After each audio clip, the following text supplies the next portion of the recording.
And mama, don't worry, you raised a gangster, I'm a survivor. It hurt me not being able to give. Stanno facendo il giro della rete le foglie acrobazie di un ciclista a Padova. È lui stesso a postarle sul suo profilo Instagram. VG22 il soprannome che usa sui social. La sfida è quella di impennare davanti a bus e tram e svoltare il più tardi possibile. Molti i video che lo ritraggono mentre affronta i mezzi pubblici.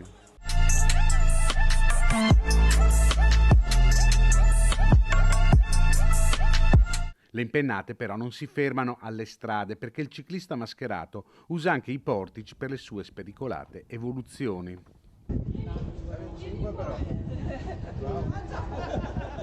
C'è preoccupazione per questo fenomeno da parte degli autisti dei mezzi pubblici che tramite i rappresentanti sindacali chiedono che venga identificato al più presto dalle forze dell'ordine.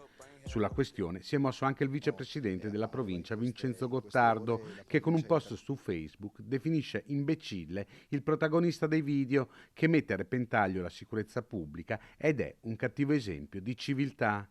Non possiamo tollerare l'incoscienza e la ricerca di fama a spese della sicurezza, del benessere di tutti, conclude sui social Gottardo.